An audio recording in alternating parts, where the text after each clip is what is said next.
Esto es La Entrevista con Raúl Valladares.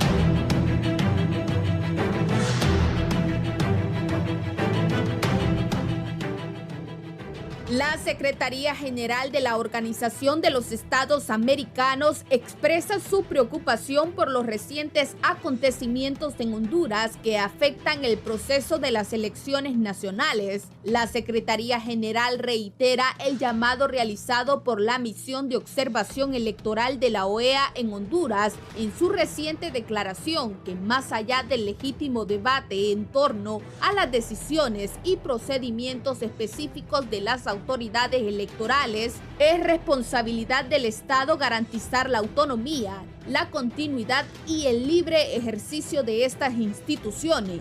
Las autoridades electorales deben de poder realizar su labor técnica de conformidad con la ley, libres de injerencias y presiones indebidas de cualquier actor político. Su independencia y estabilidad son pilares esenciales de la gobernanza democrática, particularmente en las últimas semanas previas a una elección. Las diferencias internas dentro de los órganos colegiados pueden reflejar el pluralismo democrático, pero no deben generar parálisis y socavar el calendario electoral ni afectar la confianza pública en el proceso electoral. La Secretaría General llama a todos los actores a respetar el marco institucional y contribuir a la celebración de las elecciones generales en la fecha establecida y en las mejores condiciones posibles. Para varios expertos, este sería otro llamado de atención para los políticos que pretenden mantener el caos mediante la desestabilización de los entes electorales, y además es un recordatorio que la comunidad internacional sigue de cerca estos comicios y no reconocerán gobiernos impuestos a la fuerza. En Libertad y Refundación consideran que la OEA debería referirse en sus comunicados a los 26 audios en los que se pueden escuchar el supuesto complot que pretenden hacer el bipartidismo con el fin de montar un fraude electoral el 30 de noviembre. Igualmente, algunos dirigentes de Libre rechazan lo señalado por la OEA y les recuerdan que el caso de los magistrados del Tribunal de Justicia Electoral es debido a que los togados han cometido un delito por el cual deben pagar. Respecto a esta situación, la Corte Suprema de Justicia dio a conocer que la presidenta de este poder del Estado conocerá el caso de los magistrados Mario Flores Urrutia y Miriam Barahona, por lo que sostienen que sus actuaciones serán en marco a la ley. Le solicito para que este pueblo tenga confianza y certeza en sus magistrados, en su Corte Suprema de Justicia, que no estamos actuando con ningún tipo de sesgo ni político ni nada. Es absolutamente criterio jurídico el que se plasmará en nuestras resoluciones. Ustedes deben de saber que las personas y los jueces nos vemos en unas posiciones que yo sé que todo mundo quiere interpretar las leyes. Las leyes cada quien las interpreta y obviamente muchas veces desinforman porque desconocen realmente cómo deben de aplicarse estas leyes. Lo que deben de saber ustedes es, y cada quien lleva, como dicen, es un interés propio que tiene cada quien cuando cuando da una entrevista o da su opinión. Entre tanto, 3 candidatos presidenciales de la oposición firmaron un acuerdo para defender el voto durante las elecciones generales y reiteraron que no permitirán que el Libre se salga con la suya. En el oficialismo consideran que el bipartidismo, como está acostumbrado, no pueden separarse y que han sellado su derrota.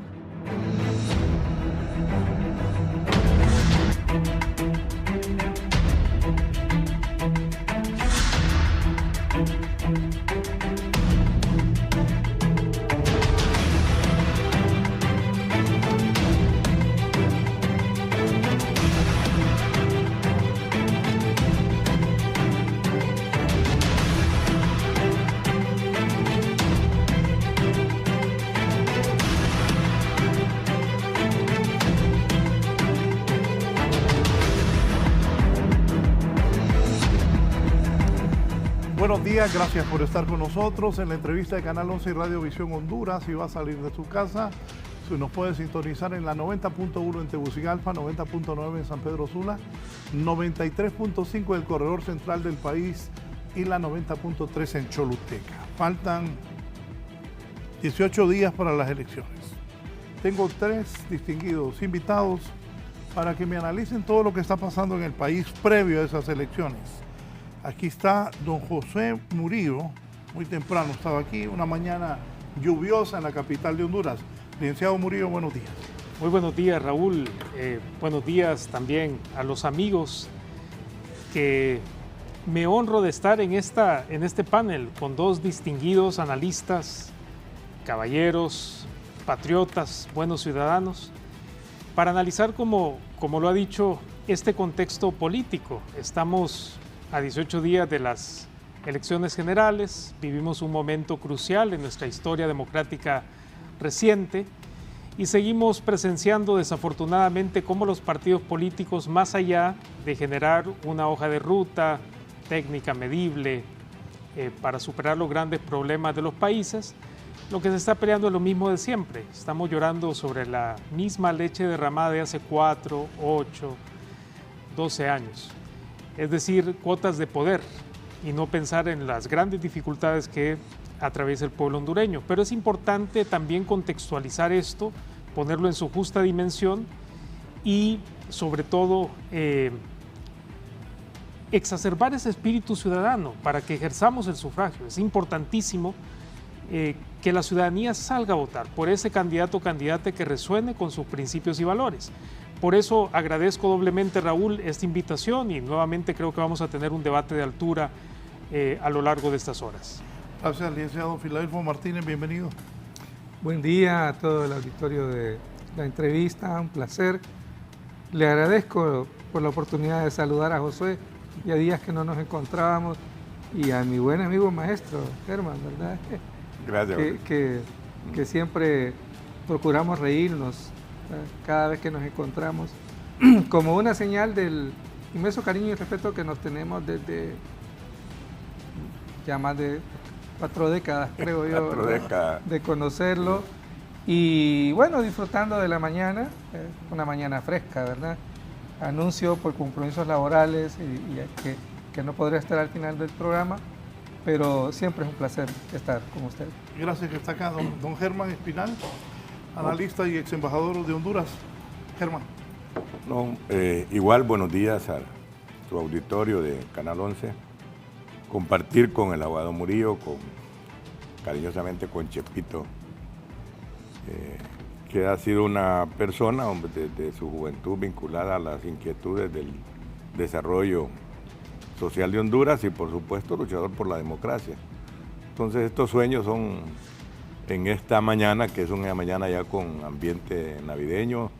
Raúl nos da mucho ánimo y esperando pues que este proceso electoral sea un paso que muestre a la sociedad hondureña a un nivel de desarrollo, consolidando su efímera y dificultosa democracia. Bien. ¿Qué interpretan de los constantes pronunciamientos de la comunidad internacional respecto a las elecciones de Honduras en 18 días? Bueno, Raúl, yo sabía con mucha antelación que venía ese comunicado de la Organización de los Estados Americanos. Como bromeamos antes del programa con Filadelfo, nosotros no nos dedicamos al análisis político como una profesión, es decir, nosotros no venimos a la televisión a cobrar por generar este aporte ciudadano, tenemos trabajos a los que nos debemos, dedicamos ese tiempo y mi trabajo en el marco de una organización vinculada con la OEA me permitió tener esa información con bastante antelación y de hecho aportar un poco al análisis para generar ese tipo de posicionamientos.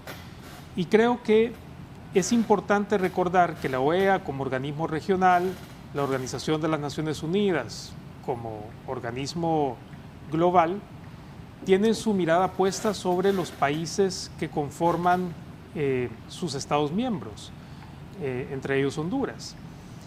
La promoción de la democracia, el respeto a los derechos humanos es una prioridad para la comunidad internacional y el proceso electoral encierra no solamente garantías democráticas, pero también es importante escuchar la voz del pueblo a través de las urnas, a través del voto, que la soberanía popular expresada verdaderamente en un proceso limpio, transparente, participativo, se conduzca con rigurosidad y que fortalezca la institucionalidad y la democracia. Desafortunadamente lo que estamos presenciando es lamentable. Como hondureño a mí me da vergüenza lo que estamos viendo todas las semanas, un constante circo político, tanto a lo interno de las instituciones encargadas de rectorar y de impulsar este proceso electoral, del Congreso Nacional, los partidos políticos, sobre todo los tres mayoritarios. Como le decía, más allá de presentar grandes soluciones para los problemas que aquejan a la ciudadanía, pobreza, inseguridad, migración irregular, escaso fomento del agro, falta de oportunidades económicas, se han concentrado o más bien su discurso se centra en descalificaciones personales, improperios, insultos y en tratar de destacar que no van a ser como sus opositores. Eso no saca a ningún país del subdesarrollo. Y estamos viendo más de lo mismo, y eso también lo analiza la cooperación internacional, las organizaciones internacionales, precisamente por esa cultura política que tenemos en el país. No ponemos a personas con capacidad en las instituciones que deben rectorar el destino de la ciudadanía, sino que ponemos activistas políticos y por eso tenemos lo que yo he llamado este circo político que nos ha llevado a una esquizofrenia electoral, que es lo que tenemos en este momento.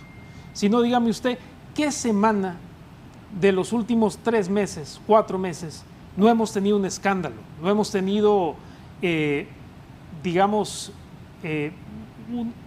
una situación que nos genera zozobra, que nos genere un mal sabor de boca, que degrade la confianza ciudadana en su institucionalidad. Por eso es que la cooperación internacional, los organismos internacionales se están pronunciando y han sido contundentes. Es decir, han hablado de los periodistas, de la degradación de la libertad de expresión en el país. Han señalado que es el Estado el que debe garantizar elecciones limpias, transparentes, participativas, con plenas garantías. Solo le digo algo. Degradación de libertad de prensa no hay. Por supuesto que la hay. No. ¿Y sabe por qué? No permita. Desde el momento que agreden a los periodistas. No, sí, Raúl. No. Totalmente. Sí que yo soy periodista. No, yo lo sé. No, escuche. Aquí hay libertinaje. Aquí los periodistas decimos lo que queremos. No. Aquí hay que decirlo. Aquí los periodistas decimos lo que queremos. Lo han dicho las relatorías de la ONU para la libertad es que de yo expresión. vivo esto desde las 5 de la mañana a las 11, los de la relatoría no. Raúl, y yo respeto mucho su profesión y lo que usted hace. Eso, pero sin aquí embargo, aquí hay libertinaje, aquí dicen lo que quieren. Aquí se han agredido a periodistas. Denme los nombres. Mire, Raúl, cuando el general Roosevelt llegó con ese despliegue obsceno Yo lo dije. de poder.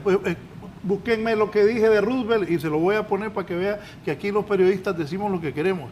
Y Roosevelt, no estoy defendiendo a Roosevelt porque de hecho no estuve de acuerdo con eso y se lo voy a poner. Y Roosevelt no me ha mandado a hacer nada y yo dije lo que yo quise. Así es, digo. Entiendo, pero hay ¿Qué periodistas qué mejor que ese punto? Porque yo se lo voy a poner ahí en un rato. Le dije a Roosevelt lo que yo pensaba, que no estaba de acuerdo que hiciera ese despliegue, que llegara con militares encapuchados, le dije que no estaba de acuerdo que Fue llegara con perros. desproporcionado. Escuche, entonces ahí yo soy periodista y lo dije. Y aquí en Honduras los periodistas decimos lo que queremos. Y se lo voy a poner. Qué bueno que me mencionó eso, porque yo fui el que dije que era increíble que Roosevelt llegara con ese montón de coroneles, con ese montón de perros, con ese montón de campuchados, con ese despliegue, con cerrar esa calle. No estuve de acuerdo con eso. Hasta dije que después los jefes del Estado Mayor ahí andan solos, ahí estaba Juan Pacheco en una mesa ayer. Todo eso lo dije. Aquí los periodistas decimos lo que queremos y yo lo respeto mucho, sé de sus conocimientos, pero es la verdad. Es la verdad. Pero bueno, estoy haciendo una réplica también de lo que ha dicho Disculpe, los organismos internacionales. Y yo sé. Y por yo eso le voy a- porque usted mire, tiene un análisis y un criterio bien independiente. Ahora, yo le mencionaba a usted tiene un criterio independiente, yo tengo un criterio independiente, usted tiene una profesión, usted es periodista, yo soy abogado y formo parte de una organización que ha tenido en los últimos años un mecanismo de protección a defensores de derechos humanos, periodistas, comunicadores sociales. Y yo le puedo dar números sin darle los nombres porque expondría a las personas que he sacado del país por amenazas de su gremio, que han sido más de 15 personas. Y se lo digo con propiedad.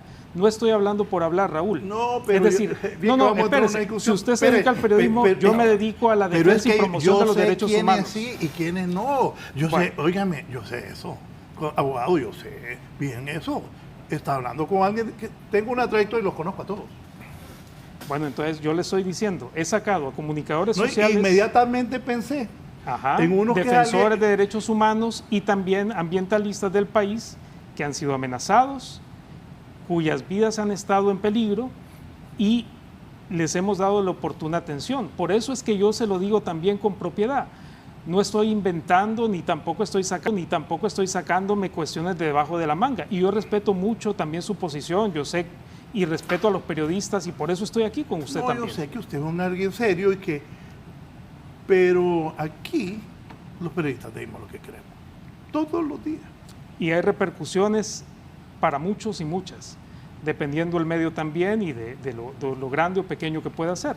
Pero a lo que iba también, fuera del debate de la libertad de expresión, que creo que es válido lo que usted me ha planteado y con conocimiento de causa le digo, es importante también tomar en cuenta que hay otros periodistas y comunicadores que han estado en peligro y que han tenido que salir del país, al igual que El Salvador y Guatemala.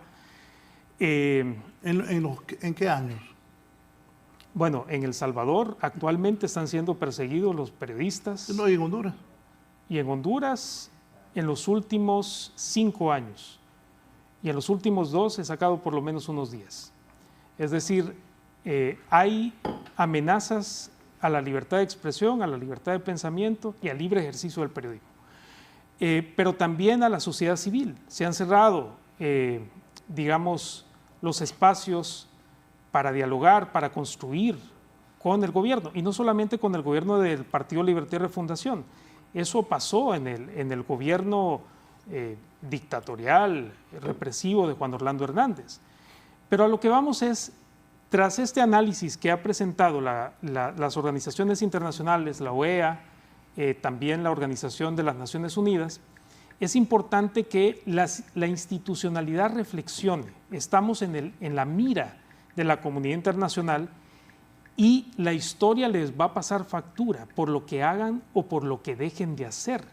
Las elecciones primarias fueron un gran ejemplo y desafortunadamente lo digo, un gran ejemplo de faltas logísticas, falta de organización, desmotivó inclusive a buena parte de la ciudadanía, que más allá de quedarse en la casa, lo que hizo fue quedarse en su centro de votación para ejercer el sufragio y demostrar de que no iban a ser amedrentados, que la situación no iba a superar esa intención del ciudadano y ciudadana de ejercer su voto. Y yo felicito a la población hondureña por haberlo hecho de esa forma. Y tenemos que replicar ese tipo de prácticas, independientemente de toda la zozobra, lo que está en el aire, que nos quieren hacer creer que va a haber un solo macaneo, como decimos en buen catracho.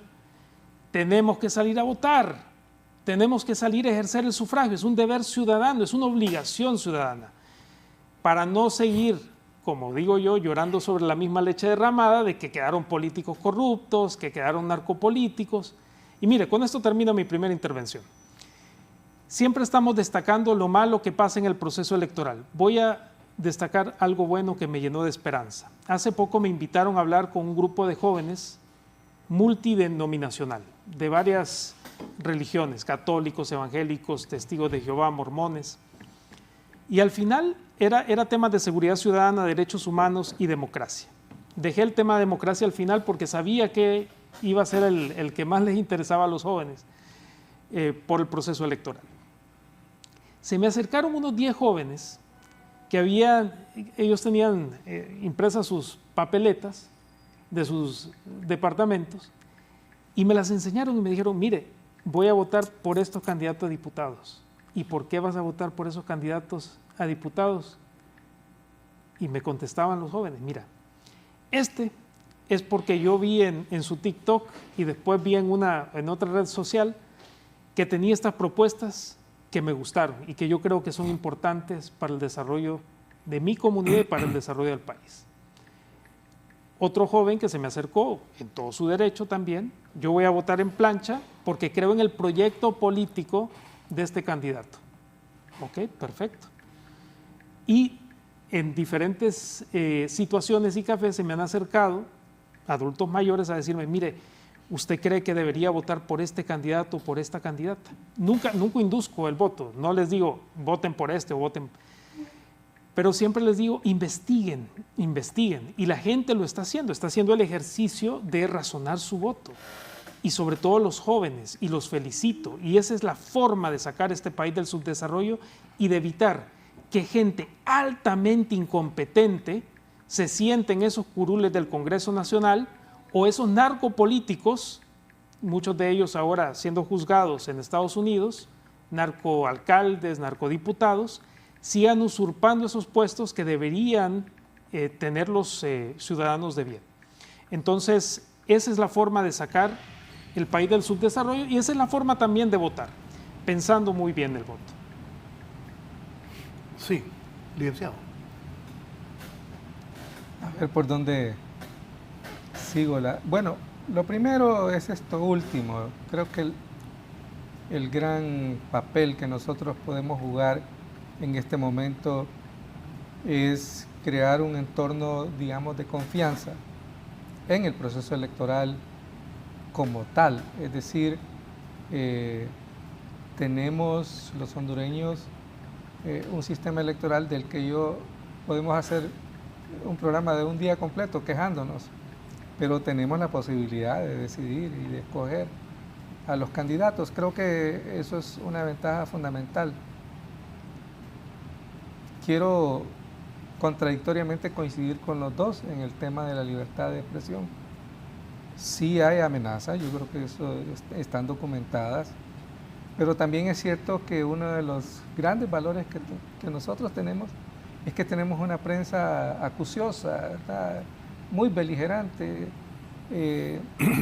con periodistas como Raúl, ¿verdad? Pero podemos hacer una larga lista de periodistas que sin tapujos dicen las cosas y no se atreven, sino que en el ejercicio de sus obligaciones ciudadanas, en el ejercicio de sus derechos, cuestionan las actitudes de ciertos funcionarios públicos que se les sale la saya, como el susodicho militar Roosevelt, ¿verdad? Yo creo que, si se fijan, no dije general, porque creo que le queda la camisa muy grande al señor, ¿verdad?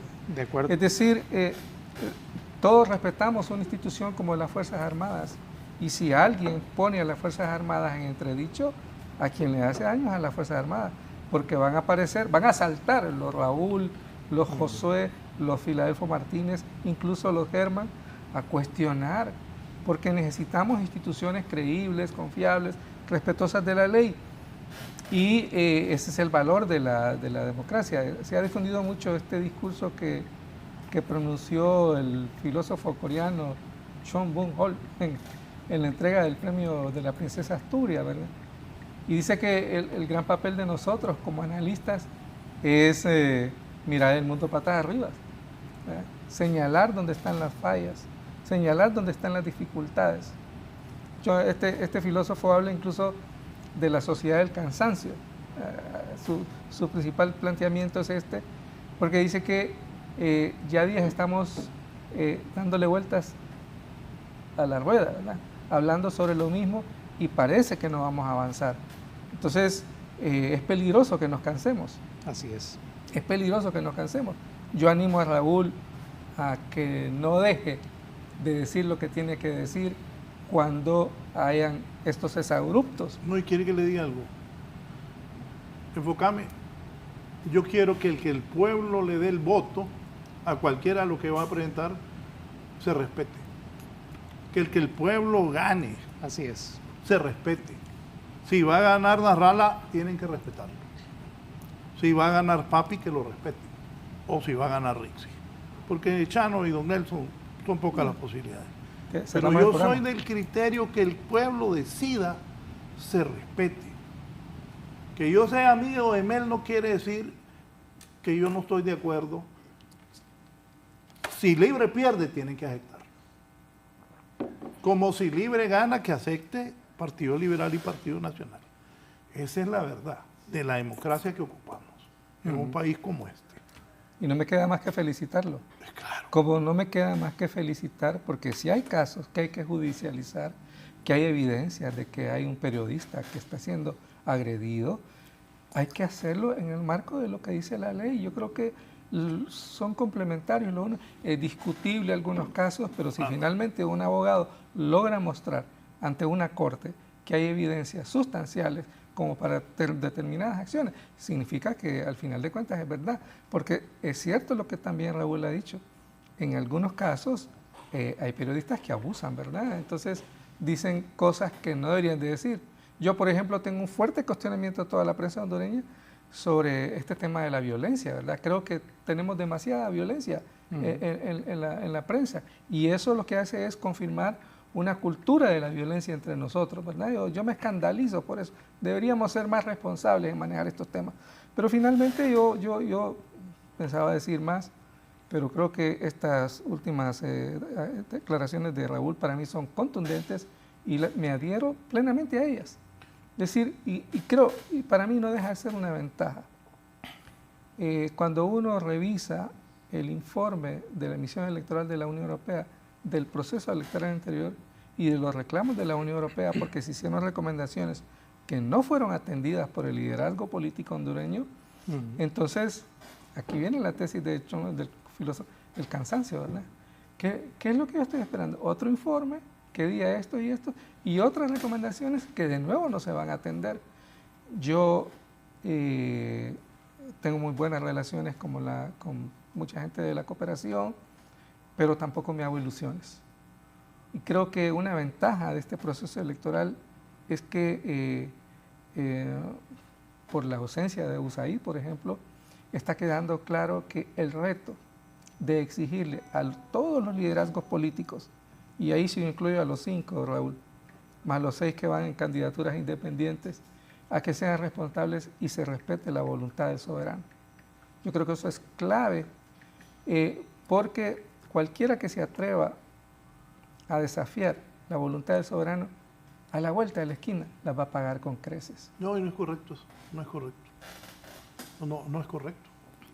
Germán. No, bien, me parece que la apertura del debate lo anima tu opinión y las expresiones del abogado Murillo. Y ayer, no sé si anoche o antenoche, creo que nos comunica, a veces yo mando mensajes, en la mañana o a las 3. Y un amigo de Panamá me dijo, fíjate que le conté que iba a estar en el programa. Ayer Rubén Blades, un viejo amigo que nos encontramos una vez en la casa de Torrijos en Farallones, Torrijos le dijo, mira, tú sabes cantar, nosotros los políticos sabemos hacer, pero hay un tema que es el tema de la libertad de opiniones. Y se abrió el debate y me parece que la idea era que yo viera unas declaraciones de Rubén Blades. Y él aborda el tema de el respeto de la libertad de opiniones o la libertad de expresión. Pero él dice, hay que respetar el derecho de opinar, pero no estar de acuerdo con que todas las opiniones que dicen las personas son correctas. Así es. Por ejemplo, Correcto. yo escucho a alguien que dice en Estados Unidos, por ejemplo, ese es negro y porque es negro hay que excluirlo, hay que matarlo a ti, porque lo han dicho. O en Sudáfrica o en la misma Europa, que hay momentos en que se anima las acciones de segregación. Te digo eso entonces porque el tema es de la libertad de opiniones y agregarle a la abogada Murillo el tema de la impunidad. Porque también recordando que hay impunidad con el tema de los periodistas. Así es. Mi pariente Andrónico Espinal, que ya no estaba muy malito de salud, me llamó y me dijo, Germán, me dice, ¿usted qué sabe que se ha hecho por el periodista Palacios de Tocoa? Que fue público, yo estaba, me recuerdo, en el pleno fulgor del golpe de Estado, un militar lo amenaza y le dice, mira, si seguís con tus le dice, pendeja, mañana te vamos a pelar. Y lo pelaron. Y Palacios no se sabe quién lo peló. Es solo señalar un caso que ese es el tema, y yo creo que allí debemos de ser muy firmes. Así es. En cuanto a que hay que agregar el otro tema, Raúl, y es el tema de lo que pasó en la evolución de la libertad de prensa y de expresión en el caso de Costa Rica, que hay un momento en que la prensa se inhibe, no denuncia, y viene la autocensura, que es lo más terrible, ¿verdad? Porque es cuando la conciencia choca con la realidad. Y vuelvo a recordar también a un común amigo periodista, Oscar Hidalgo, que fue corresponsal para América Latina.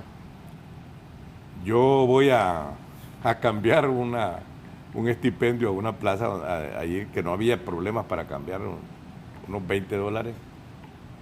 Y cuando voy entrando a la Plaza de la Cultura, está la policía montada que había inaugurado el presidente de Costa Rica dándole duro a un reclamo que habían hecho migrantes nicaragüenses. Y yo, sin exagerar, Chepe, me paré en un charco de sangre, corriendo ahí por el banco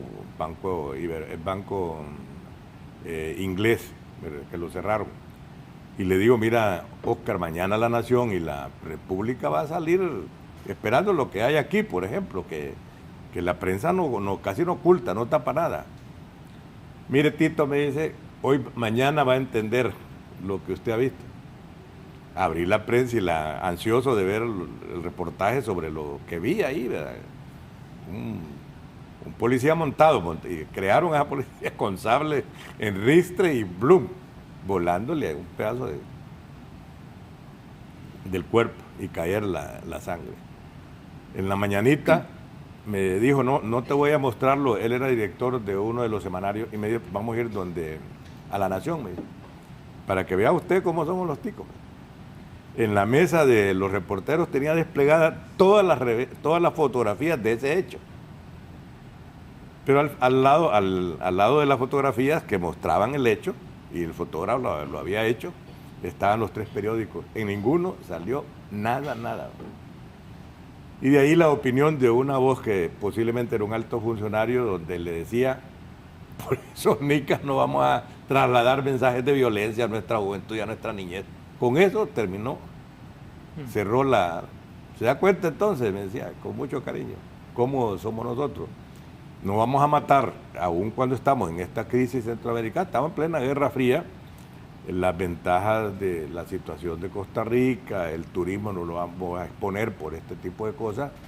Y a otro día sí salieron ya 2 declaraciones que se les iba a pagar el estipendio que Naciones Unidas le daba a los refugiados por tal y tal cosa y que los felicitaba por haber reclamado con fuerza su derecho.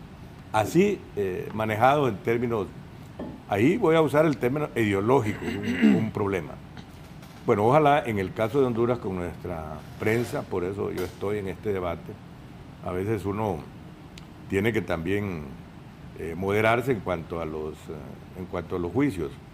Y yo diría que sí hay, Honduras hereda una cultura, porque no hay una cultura así que la marque la violencia, pero hay históricamente un periodo colonial de servidumbre, de esclavismo, que a esa población la sometió a la violencia. En los archivos de Indias uno ve la queja de los caporales diciendo: imagínese usted que yo tengo que ensillar el caballo y jalar agua porque la servidumbre se me revela. Y no he podido cazar con los famosos perros esos de Comayagua que salían a cazar indios a la montaña para mantener la actividad ahí productiva. Muy violenta. Y luego los regímenes de dictadura, los regímenes autoritarios de los militares. Y ahí es donde volvemos al otro tema, no aprendemos. Yo conozco al comisionado general Gustavo Sánchez, a Roosevelt, lo respeto y respeto su posición, pero a veces no se desmantelan de las viejas conductas. Un informe norteamericano de la época decía lo grotesco que era en los años 70 y 80 llegar al aeropuerto de Honduras y ver a aquellos, decía así, ¿verdad? Aquellos indios tan feos, así lo decía, ¿verdad? Con unos riflones que cuando más veces se les cae a uno le da miedo que lo puedan matar, decía. Y esa es la cara con que nos reciben un país tan lindo, decía, la cultura maya. Bueno, eran las declaraciones de ese norteamericano y la apreciación que daban sobre nosotros, ¿verdad? Entonces yo diría que hay que cambiar incluso hasta las apariencias. La democracia hace énfasis en la civilidad de la sociedad, en el carácter del ciudadano. Y cuando nace, la primer proclama es respetar la voluntad del soberano. Así lo dijo Rousseau, Montesquieu, y esa sigue siendo la bandera de la época. Y eso es lo que uno defiende. Y ahí te vuelvo como está de ahorita, el día de ayer fue el espectáculo democrático de una nueva época que a uno lo deja también confundido, que fue el tránsito de gobierno en el caso de Bolivia.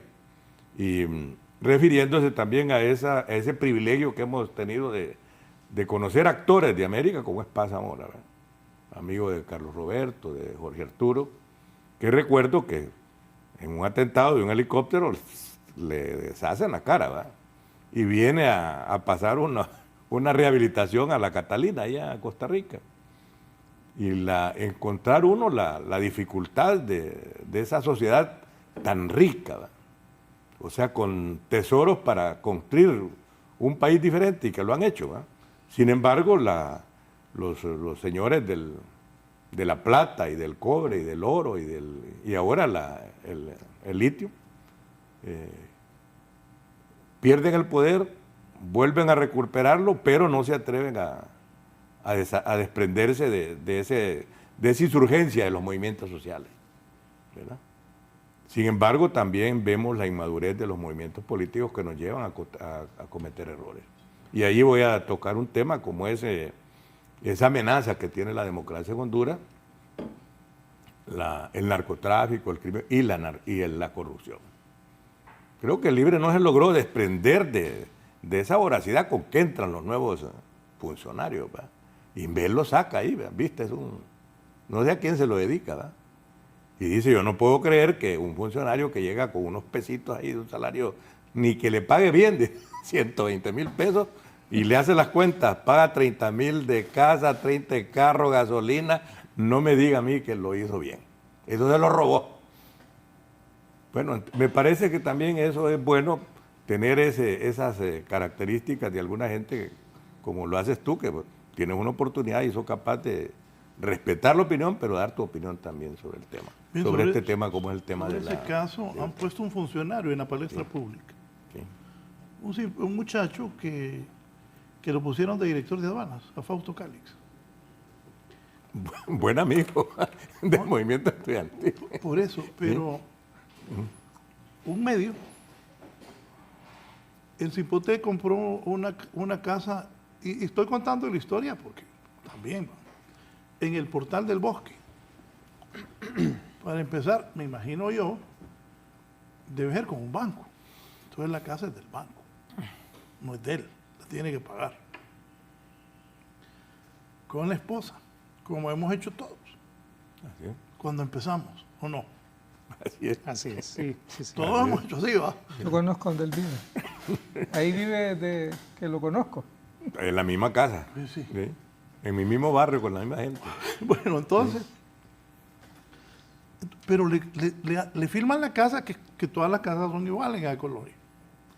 De ahí van a firmar la piscina de la colonia, que es para todos los que viven ahí. Es el área social, pues. Por eso. Pues sí. Pero pareciera que dan a entender que la piscina es de Fausto. O sea, yo no hago periodismo así. Pero no me parece correcto. Ahora, si me dice alguien y me voy a declarar que le di 6 millones a Fausto Calix, que es un pícaro, venga, díganlo. Venga, díganlo. Pero que le vayan a firmar una casa que el hombre saca crédito, que tiene derecho, como todos nosotros.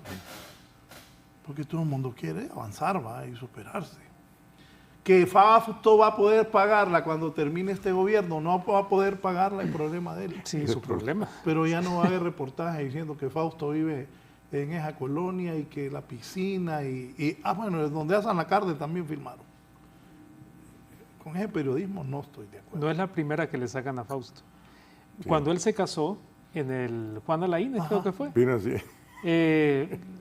Dicen, ¿y cómo es que el funcionario? No, miren, yo le celebré el cumpleaños a mi hija en el Juan Alaínez. Uno paga por el espacio. Antes 300, ahora son 600 pesos. Sí, muy bonito. Digo, al final de cuentas, es su dinero, es su deuda con el banco por la casa, es su dinero, su salario para su boda. Es que la violencia política en este momento es dura. La descalificación es dura por todos lados. Abogado, ser funcionario, yo fui funcionario 3 años, 6 meses. Siempre lo digo al aire y antier estoy hablando con él, quedado de reunirme esta semana. Entonces le pregunté a Buchar, ¿qué hago? Al abogado Enrique Rodríguez Buchar. Mira, voy a declarar todo lo que tenemos. Y con él declaré todo lo que tenía. Fui al tribunal y presenté mi declaración de bienes. Y después llegué donde el presidente y le dije, mire, Mel Zelaya, esto es lo que tengo yo. Y estaba presente Gianni Rosenthal, ministro de la Presidencia, y Roberto Babún, ministro del Estado Presidencial. Pero desde el momento que una secta del funcionario, agárrese que van contra usted. Es la vida pública. Si este Cipote Fausto hubiera comprado la casa siendo abogado, ejerciendo, pues nadie le diría nada. Pero como es el director de aduanas, no, lo están crucificando. Claro. Y el medio que lo ataca, que muestre pruebas de dónde, si Fausto fue un banco, o fue que alguien le dio ese pisto por ser director de aduanas, porque eso es lo que dan a entender. Y como humano me parece, y es cierto eso del niño, ¿no? Pero si uno quiere hacer una fiesta, ¿quién no ha hecho una fiesta de cumpleaños para un hijo?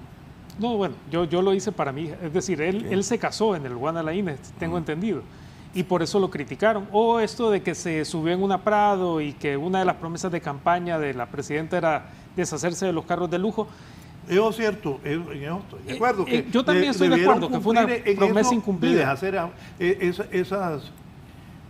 Pero la Prado no es de él, la Prado es de la institución. Sí. Ahí queda. Exacto. Váyase de Prado. Si yo he dicho aquí que se tienen que bajar, porque un funcionario no puede pagar una Prado, ¿de dónde? Para pagar una Prado usted tiene que ganar entre 180,000 y 250,000 pesos al mes. Así es. Y en el gobierno solo hay 2 instituciones que ganan eso. Ni la presidenta gana 200.000 lempiras. Entonces los funcionarios se bajan y ahí andan con guardaespaldas. Es más, unos amigos míos magistrados les digo, ¿y por qué andan con tantos guardias ustedes? Si después, el otro día comía con un amigo mío, exministro de Defensa, en su casa, y me decía, tengo 2. A los 2 los veo íngrimos ahora, ministros de Defensa, sin guardias. Y antes era pelotón el que caminaba. Esa es la realidad de los funcionarios públicos. Pero se van a gloria. Ahora tengo una blindada, te dicen. Tengo una Prado. Y esa prepotencia es la que choca con la gente de las bases de los partidos, ¿verdad? Porque estamos viendo el problema electoral, ¿va? Y como dicen, el clientelismo político, el militante, lo último que pierde es la esperanza de ser tomado cuenta o ser excluido en un proceso electoral. Y mucha gente participa en la política para alcanzar esas cosas, ¿no? Así es. Triste. Uno escucha esas. No, claro. Yo le voy a decir algo. Y me pongo ejemplo porque he vivido a ambos lados, yo lo dije. Yo cuando acepté participar, renuncié a ser director de la cadena de radio más importante del país. Porque yo consideraba que iba a un honor. Ahora es el funcionario. Es un gran desprestigio. Por eso la gente buena no se quiere meter. Que lo llamen de ministro, va a estar. La gente lo piensa. Porque es un desprestigio. Va Josué Murillo, ministro de Cedesol. No va a decir. No. ¿Ah? Va, atención, Filadelfo Martínez. No, yo ya soy millonario. Es nombrado. No, yo soy millonario. Tengo como 500 libros de unos de 800 páginas, algunos, que leer. Tengo millones de páginas que leer. Yo soy millonario, no necesito dólares o lempiras para que me amarguen la vida, no. Soy feliz con lo que tengo. ¿Aceptaría un ministerio en el próximo gobierno? Yo creo que en estas condiciones no, pero sí es un gran reto. Y lo conversé un día con un buen amigo. A mí me gustaría ser ministro de Educación. Claro, creo que no podría, porque haría una mezcla. Primero hay que llegar poniendo orden. A los maestros hay que ponerlos en orden. Yo en eso, y hay que ponerlo, y entonces, pero el país necesita un liderazgo con claridad de lo que hay que hacer y con capacidad para hacerlo. Estoy de acuerdo, lo que pasa es que cuando uno llega al gobierno, no es lo mismo que la empresa privada. Hagan tal cosa, no se puede. Sí. No, lo dice en sus memorias el desaparecido presidente uruguayo, que finalmente uno descubre que no manda, ¿verdad? Sí, claro. Y entonces eso es lo triste, ¿verdad? Pero el sueño de transformar Honduras, yo no quiero renunciar a eso, ¿verdad? Claro. En este contexto, sin duda. No, además nadie me va a llegar a ofrecerlo, pero digo, no. Pero sí el sueño. Yo creo que Honduras se merece un mejor destino. Honduras se merece que volteemos nuestra mirada a salud, educación, a los bosques, ahí están. Son nuestros grandes recursos y hay que darle vuelta de calcetín a esto. Y ojalá las elecciones nos sirvan para eso. Volvamos al tema central aquí. El tema central es que, hartos de esta situación, tenemos que demandar que la política deje de ser la changoneta en que la han convertido no políticos. Porque yo creo que, para empezar, tenemos un error. Los llamamos políticos. Los políticos son ustedes tres más su servidor. Nosotros somos políticos en el buen sentido de la palabra. En el buen sentido de la palabra. Los otros son soñadores de andar en una Prado blindada. Yo le digo, ¿sabe qué es lo que a mí me incomoda? Que cuando vengo conduciendo te atropellan. Sí, te atropellan, cierto. Te sacan de la vía. Y una lucita. Y te digo, en una ostentación de un poder que es humo. Pero te digo, si hay algo que a mí me incomoda es toparme con un ministrito, porque a veces uno ni sabe quién va ahí, pero te sacan de la calle. Bueno, me contaron de una ministra que que va a un salón con 6 guardaespaldas. Y ministra, que la pusieron ahí por eso. Sí. Yo he vivido cosas así, como un magistrado que ahora cree que es súper inteligente y que es tocado de la diosa Temis. Por Dios, y yo estaba ahí cuando, no, ese no, ¿y quién vos? ¿Y aquel? Yo estaba ahí, no es que me lo contaron, solo déjame terminar. Sí. ¿Y aquel, dónde está ese? Ah, y ese hoy cree que es tocado de la diosa Temis y que él es... No, hombre, no es así. Y vamos a hablar eso de la Corte porque ayer la presidenta de la Corte va a ser la que va a decidir sobre los del Tribunal de Justicia Electoral.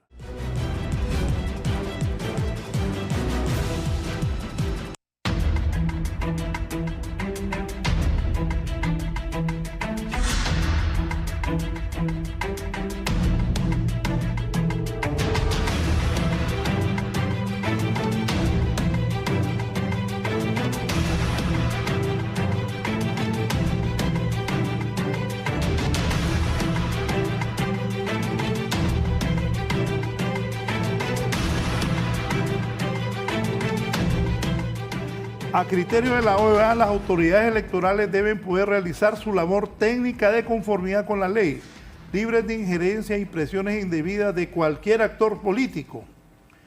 Pero entonces se debe permitir que los funcionarios tomen decisiones aun y cuando estas puedan ser contrarias a la ley. No. Muy por encima de cualquier opinión de un organismo internacional, de la OEA, de las Naciones Unidas, está nuestro marco jurídico y la Constitución, que es la luz de todo el andamiaje normativo. Ahora, sí es importante ver el problema de origen que mencionaba al inicio de este programa.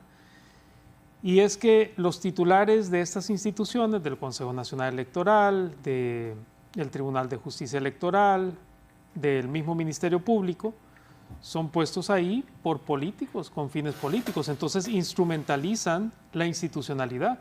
Eso lo hizo magistralmente Juan Orlando Hernández. Él cooptó casi toda la institucionalidad.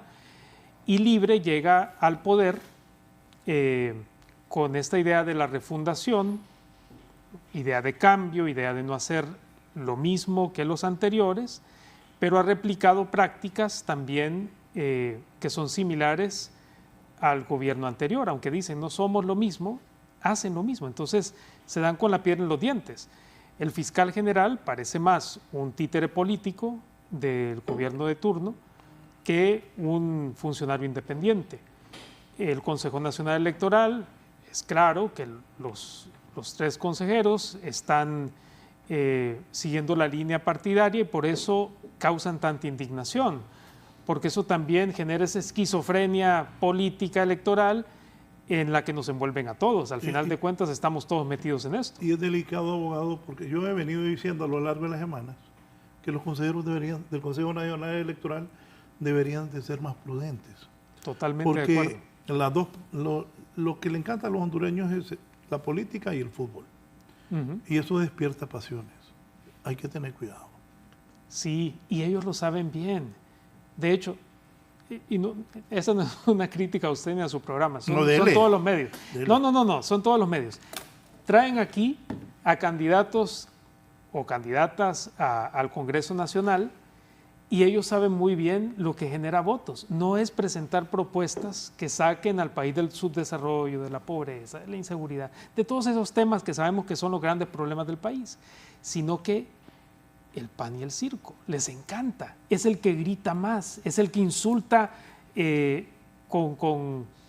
digamos, con más contundencia, o el que se inventa el insulto, no sé, más creativo, y no tanto el que llega a proponer. Por eso a mí me encantó ese ejercicio con los jóvenes que le mencionaba, que me dijo, mira, no voy a votar por porque lo único que hace es salir en TikTok y después salir insultando a los de la oposición de su partido político. Voy a votar por esta candidata, que es de un partido pequeño, pero que ha presentado cuáles son sus 3 prioridades en el Congreso y cuáles son esos proyectos de ley y cómo los va a impulsar, cómo va a generar ese diálogo político dentro del Congreso. Fantástico, me pareció una forma muy racional de pensar su voto.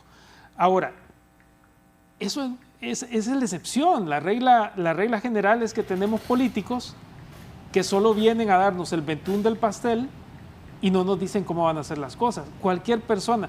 Si no, Filadelfo, nosotros no podemos ir a un café con cualquier ciudadano o ciudadana y decir cuáles son los problemas del país y cuál es la solución. Eso no requiere 2 dedos de frente para hacerlo. Hay desnutrición infantil, darle más comida. Hay falta de empleo, generar más empleo. Hay inseguridad, bueno, generar un entorno más seguro. Pero ¿cómo lo vamos a hacer? Eso es lo que nunca dicen estos políticos. ¿Cómo van a ir de la A a la Z? Es decir, ¿cuál es el proceso? Porque no les importa eso, porque saben que eso no genera réditos electorales. Lo que les genera es el debate, la confrontación, el insulto. Y desafortunadamente, como me dijo uno de los jóvenes, metemos a la licuadora a todos los candidatos y no sacamos uno de ver. Bueno, le refuerzo su tesis, donde está sentado el licenciado Martínez y donde está aquí Germán, aquí estaba Marco Eliu y ahí estaba la diputada Johanna Bermúdez. Ella le empezó a decir a Marco Eliu que qué se había hecho en la cara, que se la había tocado y que no sé qué, y entonces le empezó a decir que si estaba tuneada. Ajá, sí, me acuerdo de eso. En las redes era una locura esa, la gente por semanas, eso era lo más importante. Confirmando y propuesta cero. Propuesta cero. Pero también, no es en defensa mía, sino usted vaya y vote y decida por quiénes. Un día traje a don Eduardo Facunce, el presidente del COEP, el presidente de la Cámara, empresario. Entonces lo que ustedes dicen, pues, traje a 2 ministros, a don Eduardo, y se me escapa quién era la otra persona. Y empezaron a discutir. Entonces don Eduardo al aire y Raúl me dijo, entonces le digo, pero si ellos son 2 ministros, que entiendo yo que pueden dialogar con el expresidente del COEP. 2 ministros en funciones. Entonces ya si ellos discutieron, no podía yo. Pero ese es el nivel que tenemos en Honduras. La actitud de esta gente es cáustica. Y de todos, digo, de todos los partidos. Mire, lo dije en su programa la vez pasada que vine. Lo repito sin ningún problema, porque de nuevo no vivimos de esos partidos políticos. Es la ventaja de ser independiente. El Partido Nacional, y usted los ha tenido aquí, dicen, no somos iguales que nuestros predecesores. No es cierto. Son las mismas caras que rodearon a Juan Orlando Hernández, que acuerparon la corrupción, la reelección ilegal, inconstitucional. El Partido Liberal estaba en la llanura por muchos años. Tuvo que importar un candidato que ha estado rebotando de partido a partido, tiene un buen discurso anticorrupción, pero hay mucha gente dentro del Partido Liberal que también ha sido acusada por actos de corrupción, inclusive por delitos. Y tenemos al Partido Libertad y Refundación, que ya mencioné, que decían que no iban a hacer lo mismo, pero tienen el mismo grado de nepotismo, los escándalos de Cedesol que usted mencionaba. Si me ofrecieran Cedesol en este gobierno, por ejemplo, yo diría absolutamente no. Yo no soy Jesús para levantar a un muerto, por lo menos mediáticamente, Lázaro, a la vida. Exactamente.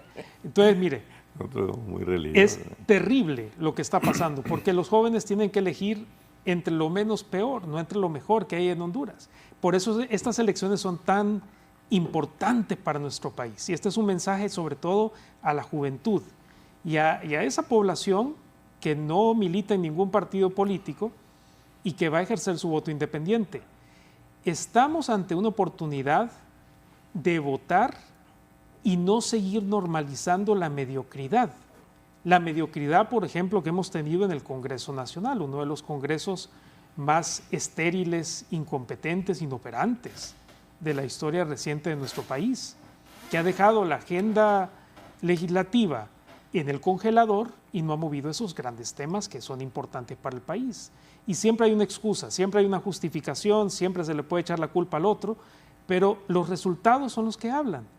Y este ha sido un congreso estéril, un Congreso, esa parálisis legislativa es inexcusable. Y tenemos también todavía políticos corruptos que quieren seguir en ese modus vivendi y que le puede usted poner un alto no votando por ellos. Candidatos a diputados que han sido diputados por muchos años y que siguen con un discurso y su campaña se centra nuevamente en insultos, en desprestigiar al prójimo. Ese discurso tan trillado de el comunismo o el capitalismo, miren, de izquierda o de derecha, si van a llegar a robar, van a robar. Por eso usted tiene que pensar muy bien su voto. Y de nuevo, este es un llamado para la juventud, para esa juventud que todavía no está contaminada, que va a ejercer el sufragio por primera vez o por segunda vez. Piense bien su voto, si no vamos a tener a la misma mediocridad de siempre, sentado en ese Congreso Nacional, dirigiendo las municipalidades o dirigiendo el destino del país en el Congreso Nacional, y que van a seguir poniendo a sus perros de garra en las posiciones claves del gobierno. Por eso es tan importante el Congreso Nacional, porque si llega esta gente que es corrupta, que es sucia, van a poner nuevamente en el Ministerio Público, en la Corte Suprema de Justicia, en el Comisionado Nacional de Derechos Humanos y en toda la institucionalidad que se elige en elecciones de segundo grado a personas que van a ir a hacerles el mandado y no a personas con capacidad. Solo miremos el tema, y yo siempre lo digo en su programa, Ana Pineda, la mejor calificada en ese proceso, no quedó como magistrada. ¿Por qué? Porque no tenía un padrino o madrina política que le impulsara. Entonces, eso no era una cuestión de capacidades, era una cuestión de quién iba a cumplir con el mandado del partido político que lo estaba proponiendo. Y normalizamos eso como si es la política. Bien lo decía Filadelfo. Eso no es política, eso es politiquería. Y eso es lo que tenemos que ir deteniendo en nuestro país. Licenciado Martínez, ¿qué tanto aleja los medios? Todos decimos que la gente vaya a votar. Los de Libre creen que es campaña en contra de ellos. Vaya, por ejemplo, que los de Televicentro dicen que vayan a votar. Nosotros aquí también decimos que vayan a votar. Que la gente vaya a votar. Pero hay requerimiento fiscal contra los del Tribunal de Justicia Electoral. El domingo Marlon Ochoa dijo que el tal simulacro no sirvió y que los audios donde COSEDE tienen un plan. ¿Qué tanto aleja a la gente esto de votar? Estamos ya a 18 días de la votación. Me puso incómodo el maestro Germán. No. ¿Por qué? Porque dijo así de pasada, dice, pero no sabemos mucho de la Biblia. Entonces, porque yo estaba pensando en el rey No, es Salomón. que Lázaro fue el que le somos bien religiosos. Dijo, somos bien religiosos. Pero estaba pensando salesiano, en el rey Salomón y la sabiduría de Salomón con el caso de las dos madres, ¿verdad? Es decir, o sea, y eso lo aprendimos de niños, ¿verdad? Lo esencial en el derecho es el bien mayor, ¿verdad? Hay valores supremos, ¿verdad? Y yo creo que hay politiquería, pero también hay abogaditos, ¿verdad? Así es. Entonces, de acuerdo. la politiquería se conjuga con una serie, porque yo me confundo escuchando unos argumentos y otros argumentos. Pero yo creo que aquí, intentando seguir esta enseñanza del maestro, el fin primordial es que finalmente, con todas nuestras desgracias, la democracia es un valor que tenemos que, es un bien, es algo que nos beneficia a todos, porque gracias a la democracia nosotros podemos opinar mal del comandante en jefe de las Fuerzas Armadas sin temor. Gracias a la democracia podemos despotricar contra esos ministritos, les dije, ¿verdad? Que van ahí en su barrio. Yo creo que es algo importante. Y gracias a la democracia podemos opinar mal de ministros que no han hecho bien y podemos decidir si vamos a cambiar. No es culpa de la democracia que los políticos no estén a la altura de las circunstancias. Entonces, lo primero aquí es que necesitamos elecciones. Porque además es una obligación constitucional que haya elecciones. Yo no dudo de que hay errores y cualquier abogado va a encontrar pifias en todo este proceso. Estaba viendo la página del CNE, todavía el día de ayer habían 20 procesos que van a ser bajo procedimiento especial a la carrera organizando las elecciones.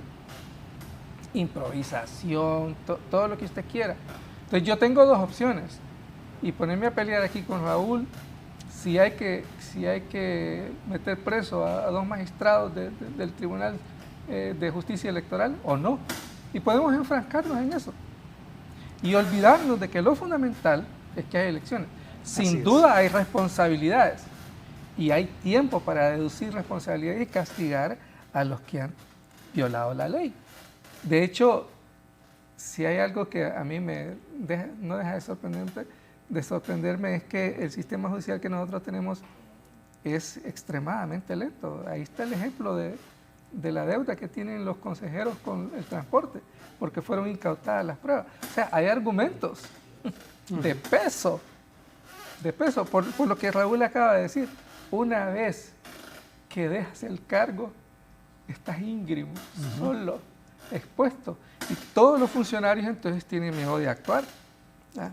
Porque los funcionarios tienen guaruras mientras están en el cargo. Una vez que dejan el cargo, solo Raúl los va a visitar a su casa ahí, a esos dos ministros de defensa. Tienen pocos amigos. Y los conocí muchísimos años atrás, que ninguno de ellos...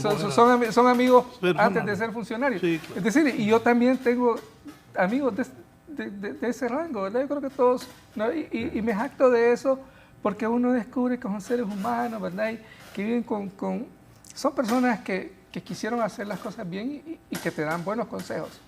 Entonces, vamos por partes. Yo creo que es fundamental que todos hagamos ese llamamiento a votar. Y si no voy a coincidir con el líder del Partido de Refundación en eso, es problema del líder, del Libre. Yo con mi conciencia estoy tranquilo. Es decir, hago un ferviente llamado a la población a votar, que coincido con una cadena importante de televisión. O a lo mejor ellos coinciden conmigo, ¿verdad? A lo mejor hay que ponerse creído uno. Y entonces, y luego creo que es importante entonces, porque yo sí no estoy de acuerdo con esta crítica muy fuerte, porque este es el momento, estamos ya a 18 días más o menos, ¿verdad? Y a 14 días de que se cierre la campaña como tal. Es decir, es el momento en que los indecisos empiezan a valorar, empiezan a tomar decisiones. Y yo le hago un llamamiento a los indecisos a que revisen bien. Y yo creo que vamos a tener, pero sigo insistiendo en que la papeleta de diputados es la que a mí me genera mayores dudas. Ahí siempre ha habido fraude y necesitamos animar a los jóvenes a que voten. De hecho, hay una trampa, fíjate, la trampa es, y me lo decía un joven, pero si yo de los 23 en Francisco Morazán solo quiero votar por 4, tengo miedo que después me utilicen las 19 marcas vacías para ver que sí hay debilidades en el esquema como tal, ¿verdad? Porque es cierto, te pueden manipular tu voto. De ahí entonces viene algo que es importante y que en esto juegan los medios un papel clave. Yo participo de movimientos de observación electoral, pero la observación electoral clave es la que haga la propia prensa. Para mí es fundamental que la prensa acompañe a la ciudadanía hondureña para denunciar todas estas posibilidades. Como el día de las internas, que se dio que las maletas andaban en rapidito. Así yo creo que entonces yo hago un llamamiento así como muy fervoroso a que no tengamos miedo, a que cumplamos con nuestro deber constitucional de ciudadanos de ir a votar y votemos por el que nos parezca mejor. No quiero decir el menos malo, porque no es bueno decir eso, aunque, como tú dices, la licuadora no es capaz de producirnos uno bueno, ¿eh? Entonces, yo hago este llamamiento porque podríamos aquí hablar mal y mal del proceso y puede tener el efecto contrario de que los indecisos entonces digan, entonces, ¿para qué ir a votar? No, hay que ir a votar porque necesitamos preservar nuestra democracia, porque necesitamos tener garantía de que tenemos un sistema de gobierno en el que hay alternabilidad, ¿verdad? Y necesitamos que esa alternabilidad continúe. Nos quejamos, y con justa razón nos quejamos, porque el Partido Nacional, en algunos casos, en el primero creo yo de buena manera, pero después ilegalmente, estuvo 12 años, y el principal resultado es que tenemos un expresidente en Honduras preso, y el país atrapado en redes de criminales que todavía están operando en el país. Entonces, no es justo que eso ocurra, ¿verdad? Por eso es importante la democracia y por eso es importante que todos y todas vayamos a votar este 30 de noviembre. Le agradezco, Raúl, la oportunidad. Yo creo que este es el llamamiento que tenemos que hacer. Y como ya le había dicho, debo cumplir con mis obligaciones. Sí, voy a aprovechar para hacer la pausa. Al volver le voy a preguntar, le voy a preguntar a Germán, en Libre rechazan el comunicado de la OEA. Los de Libre dicen que los de la OEA deberían referirse a los audios del supuesto complot contra las elecciones.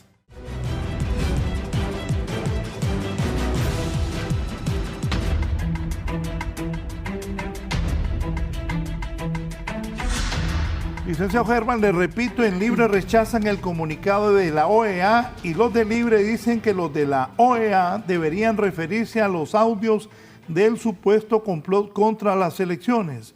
¿Por qué en Libertad y Refundación se sienten aludidos con este pronunciamiento? Bueno, hay dos cosas con el tema de la supuesta conspiración, del ambiente que puede propiciar una ruptura del hilo constitucional. Y ahí uno pues coincide con que hay que entender de que las fuerzas antidemocráticas que han dado los golpes no ha sido una fuerza que tenga una similitud con Libre. En el periodo, la sucesión la marcaba la voluntad del dictador o las guerras civiles. El resultado de las guerras civiles, que eran, además de dramáticas y de dolor, el otro ha sido la figura de los militares, que son los que han dado los golpes de Estado, y los poderes fácticos, que son los que en este momento, Raúl, han perdido el control de factores de poder reales, no los resultados de una elección, para que hagan los mandados. Es decir, yo quiero dar un golpe de Estado y quiero que me haga el mandado, controlo un poco los mandos de la policía, luego los mandos militares y estoy listo. Entonces, ese es el escenario en el cual estamos, digo yo, por las declaraciones que dan los titulares de las instituciones de un factor de poder que tiene que ver con la seguridad, policía y Fuerzas Armadas. El comisionado general Gustavo Sánchez ha sido muy categórico. La policía se prepara para garantizar que hayan elecciones. Y agrega también que esa es una voluntad que se encuentra en los mandos militares, que garantizarán la sucesión, la alternabilidad y que habrán elecciones. Y creo que hemos coincidido en este foro en el sentido de que hay que llamar masivamente a los ciudadanos, a la juventud, a que vaya a votar. Creo que eso es la votación masiva, es lo que va a derrotar las dudas que hay sobre la continuidad de la vida moderna, civilizada, socialmente incluida de las formas de hacer gobierno en Honduras. Y tiene que ver también eso con el tema de las falencias que hay en el régimen jurídico nuestro. Abogado Murillo, usted sabe, yo trabajé muy de cerca con la elaboración de la ley del Tribunal de Justicia Electoral. Recuerdo las discusiones o las ideas con Neto y otros compañeros de la época, y desde momentos cuando se pidió que se creara el Ministerio Público. Cuando de esa generación creo que habemos poquitos ya los que anduvimos en la incidencia, como dice ahora, para crear esta institución que iba a responder por los intereses de la sociedad, ¿va? Y que se ponen en duda, ¿va? No hemos logrado consolidar la institucionalidad. Esa es una una realidad. Y ahí las reformas a la ley del Consejo Nacional Electoral, que ahí ya los proyectos están elaborados. Tú te recuerdas que el Tribunal de Justicia entró en acción sin ley. Enrique Reina, los otros compañeros trabajaron con homologaciones jurídicas para poder resolver y salieron adelante. Yo les dije, ahí los van a crucificar, porque no tienen los respaldos certeros de la fuerza jurídica para resolver, y resolvieron casos. Repitieron elecciones y otra cosa. Pero el dilema era, si usted se recuerda, abogado Murillo, era el tema de cuál era la última instancia. Porque todo el mundo decía, mira, y voy a usar el buen francés, le decía un político a otro, de un partido, sobre todo el que tenía el control, si te joden en el CNE, te vas en amparo a la Corte, a la Sala Constitucional, y ahí te vamos a dar la razón jurídica. Entonces la idea era cerrar ese tema, ¿va? Y se dejó como una instancia, para ese momento, el Tribunal de Justicia Electoral. Se sometió a un periodo de prueba y eso es lo que hay que revisar ahora. Realmente, para mí debe de ser la última instancia en materia electoral. Porque si no, vamos a tener 3 periodos de gobierno y el tema del que demandó un problema que lo afectó va a estar vivo durante otros periodos. Y de ahí entonces el otro tema, los periodos de gobierno. Los que dicen que 4 años es muy poco, los que dicen que deben de ser 6, los que dicen que deben ser 5. Entonces, todo ese tema debe de ser como sometido incluso a una consulta popular. Y luego después el otro tema es, yo he dado la clase de organismos internacionales y el tema de la OEA, y cuando uno lo ve hay académicos norteamericanos que tienen una fuerza muy, James, por ejemplo, de reforma en la OEA, cancilleres chilenos que han estado muy encima como funcionarios de la OEA, pero que además tratando de superar la falencia de ética y moral de la Organización de Estados Americanos. Entonces hay momentos en que la OEA funciona con dificultades, ¿verdad? Yo recuerdo aquel famoso secretario general que era de origen brasileño, ¿verdad? Que era un desastre, ¿verdad? Tenía hasta cuestionamientos éticos y morales. Y ese tema es entonces el que la OEA gana prestigio en un momento, pero por otro lado cae su fuerza moral para mantener entonces esta tarea con la cual fue en el discurso creada, igual que Naciones Unidas, para promover la democracia y que en el continente americano se pudiera promover esto. Entonces, ese es el tema, y lo mismo que la Unión Europea. En un editorial, el presidente Carlos Flores, dice que solo son comunicados, pero que, sí, en la no práctica han actuado. no tiene capacidad si vinculante, ¿verdad? No tiene capacidad vinculante. Y que también daba a entender que no solo era un comunicado, pues que debieron de ser más beligerentes, más opinar, decir. Sí, porque también la correlación de fuerzas no les permite, no les da esa fuerza moral para llamar. Los países, por ejemplo, hubo una buena actuación de la OEA en la crisis centroamericana durante la guerra civil y las revoluciones Nicaragua, El Salvador y Guatemala. Creo que ahí actuó. Y hubo una fuerza yo recuerdo Colombia, México, los países que se reunían para acompañar la paz en Centroamérica, y en el marco de la OEA, esa fuerza moral, y todo el mundo decía, bueno, pero y Colombia, que tiene una guerra de 60 años, ¿cómo dice que si no se destruyen, si no se eliminan las causas de la crisis, no se va a... Y Colombia radical, diciendo allí, pobreza, analfabetismo, corrupción, etcétera, etcétera. Claro, es un país con una vieja tradición y lo vemos cómo evoluciona institucionalmente, y en medio de todas estas convulsas situaciones que ha vivido esa sociedad y que está viviendo, sale adelante y se vuelve ejemplar.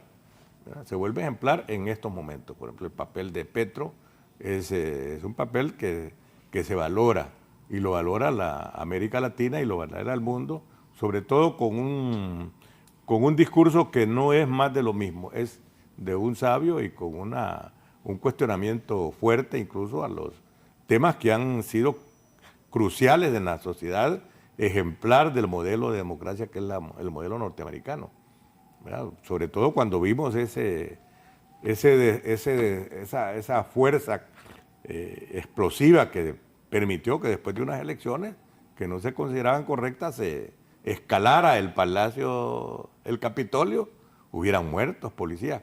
¿Cuál es la diferencia? Que esos policías que murieron defendiendo la democracia en el Capitolio norteamericano fueron juzgados, los asesinos, y hay un resarcimiento de la justicia. Entonces, el principio de igualdad ante la ley se hace sentir, y ese es el otro tema. Entonces, como hemos dicho, impunidad y la igualdad ante la ley. Y luego en el tema de Honduras, Centroamérica, construir democracia y defender el control del poder no es fácil. Es decir, en algún momento decir, bueno, ¿qué? ¿Me la juego construyendo democracia o me votan? ¿Qué tema, qué problema? Y sobre todo me refiero a este tema crucial en el caso de Honduras y que no es crucial y que es sagrado en el caso de Estados Unidos, por ejemplo, que es el modelo de la democracia. Lo último que se le puede ocurrir a alguien es no pagar impuestos. ¿Con qué se defiende el ciudadano que quiere ser incluido en el TPS? Demostrando que compró y que pagó impuestos. Sin embargo, yo te digo, Raúl, yo fui funcionario, estuve en los diálogos con los office y hace 30 años nos decían, eliminen las exoneraciones, los privilegios, hagan que los empresarios, comerciantes paguen impuestos en Honduras. ¿Cómo es posible eso? Cada vez que se presentaba la negociación de un préstamo. Ustedes no tienen necesidad de eso. Paren la tala ilegal de bosques. Que paguen impuestos los otros. Paren la corrupción y ustedes no necesitan venir a pedir préstamos al Banco Mundial, en la mesa del Banco Mundial y del BID. Dígame. Entonces, ese es el otro tema que entonces, como defender el poder, el control del poder en el caso de la continuidad de un proyecto no es fácil. Y me refiero a esta expectativa de libre, sobre todo en estas otras próximas elecciones. Dígame algo, licenciado. No recuerdo yo que en las últimas elecciones la OEA se haya pronunciado como ahora, en ese sentido. No recuerdo yo que un presidente, ahora una presidenta de la Corte, haya salido a decir que tengan confianza en la Corte, en la decisión que van a tomar sobre el enjuiciamiento de la Fiscalía sobre los magistrados del Tribunal de Justicia Electoral. Y tampoco se habían enfrentado de la manera que están enfrentados los consejeros de los liberales, del Partido Nacional y el de Libre. Kelvin Aguirre no se enfrentó así con Rixi cuando la elección pasada. ¿Qué le dice todo eso? Bueno, me dicen muchas cosas.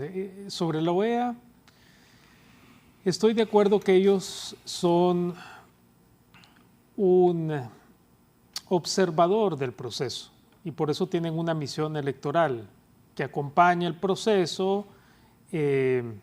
Como bien lo dijo Filadelfo, generan informes, destacan las buenas prácticas y también, sobre todo, resaltan las malas prácticas para que el Estado, y no estoy hablando de un partido político, no para que Libre, que se siente aludido con este tipo de comunicados de la OEA, sino que el Estado, y en este momento el que gobierna el Ejecutivo es el Partido Libertad y Refundación, pero también tenemos a la Corte Suprema de Justicia, al Consejo Nacional Electoral, es decir, la institucionalidad como un todo, acate esas o interiorice esas recomendaciones y pueda generar a partir de eso reformas, subsanar las malas prácticas, mejorar el proceso electoral, tanto el actual como procesos futuros, que es algo que se ha mencionado y usted lo dijo, don Germán. Hay reformas pendientes. Y urgentes. Y urgentes, claro. Y por eso siempre estamos quejándonos de lo mismo. No hay reformas electorales, esperemos al próximo Congreso o al próximo gobierno. Y no pasa, porque en Río Revuelto, ganancia de corruptos y politiqueros. Al final de cuentas, así está operando la política en Honduras. Pero la OEA en Guatemala, por ejemplo, en las elecciones recientes del presidente Arévalo, jugó un papel fundamental. Y ahí es donde se ve, digamos, qué tipo de postura tiene la Organización de los Estados Americanos y juega un papel muy importante el embajador de la OEA en el país. no es un papel minúsculo, es un papel importante de informar tanto al secretario general como a la Secretaría Adjunta de cómo está, digamos, el panorama político, cuáles son esas violaciones de derechos humanos, informar inclusive a la Comisión Interamericana de Derechos Humanos, que forma parte de la Organización de los Estados Americanos, que a veces se nos olvida que es parte del sistema interamericano, pero la Comisión Interamericana juega un papel fundamental en la protección de los grupos vulnerables, en la promoción de los derechos humanos y de los principios democráticos. Y en Guatemala, que es el caso más reciente, jugó un papel extraordinario. No hubiera tomado posesión. No hubiera tomado posesión, exacto. Sí. Fueron contundentes. Y ese tipo de contundencia es la que esperamos de esta misión electoral y de esta organización internacional, de esta organización hemisférica.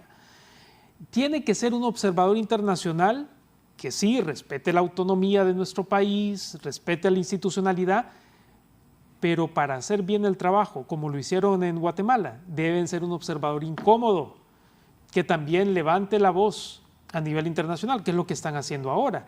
Yo veo con buenos ojos este tipo de comunicaciones, pero como lo decía don Germán, y estoy totalmente de acuerdo, dependerá mucho de la voluntad del Estado de cumplir o no con esas recomendaciones de la OEA. No tienen, digamos, ese poder coercitivo, ni deberían de tenerlo tampoco, para obligar a los Estados miembros a cumplir con sus obligaciones. Ahora, hay principios internacionales, principio de buena fe, por ejemplo.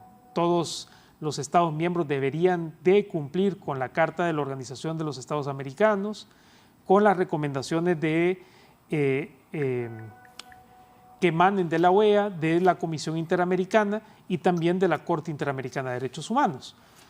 Pero entre el deber ser y lo que tenemos hay una brecha muy grande. Pero, de nuevo, la OEA debe ser un observador incómodo, técnico, riguroso en el marco de este proceso. Ahora, lo que estamos viendo, Raúl, ¿quién saca provecho de toda esta crisis? De que la Corte Suprema de Justicia pida un voto de confianza a la ciudadanía. Desde que pide un voto de confianza a la ciudadanía, ¿qué es lo que deja en claro, don Germán? Debilidad institucional. Exactamente. Por supuesto. La misma presidenta lo reconoce al pedir un voto de confianza, y también el resto de los magistrados, que no se cree en esta Corte Suprema de Justicia. ¿Y por qué? También mencionan al Ministerio Público en esa misma comparecencia. Porque está en el ojo del huracán, porque la gente no cree en el fiscal general de la República. Pero ahí también hay una defensa del gobierno, como dice el coordinador del Partido Libre.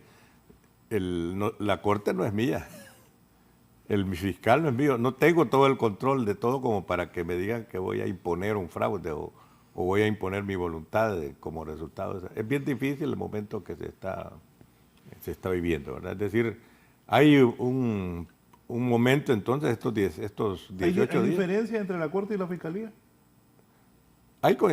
Puede ser que estén coincidiendo, pero no son manipulables al 100%. No, pero hay diferencia entre ellos. Yo no veo que, claro, por ejemplo, cuando un fiscal fundamenta un caso, hace una imputación, generalmente tiene que irse a la corte o a las salas a pedir que le aceleren los procedimientos y resuelvan. Eso es lo que se ha estado dando. Y por ahí pueden ser entonces más bien diferencias en técnicas jurídicas que al final también puede ser de fondo. Pero ha sido frecuente eso, ¿verdad? Que el fiscal, cuando cree que ha fundamentado bien un caso, sobre todo estos de corrupción y narcotráfico, de repente allá ve que se hace un espacio de chinear el tema y no resuelve rápido. Hay casos, por ejemplo. Yo conozco a muchos fiscales del Ministerio Público, los respeto, admiro mucho su trabajo. Igual, ¿verdad? El cuerpo del Ministerio Público, el tronco del Ministerio Público, es técnico, hace un trabajo riguroso de alto nivel y siempre he dicho que es Es lamentable cuando se llevan entre los pies a todo el Ministerio Público. No, sí. Hay buenísimos fiscales y hay que respetarlos. Luis Santos es nuestro claro. emblemático. El problema son las cabezas, los que ponen los políticos, porque el fiscal general casi nunca llega por competencias, ni el fiscal adjunto. Llega porque es, de nuevo, electo por el Congreso Nacional y se dividen, y por eso siempre llega un nacionalista, un liberal, o ahora uno del candidato o del Partido Libre y un nacionalista o un liberal. Se lo dividen entre los partidos políticos, son cuotas de poder más allá de las competencias. Si no, regreso al tema de Ana Pineda, Ana Alejandrina Pineda, que no quedó siendo una abogada destacadísima. Pero tenía padrino. Bueno, no tenía el padrino indicado entonces, pero era la mejor evaluada amiga, del proceso.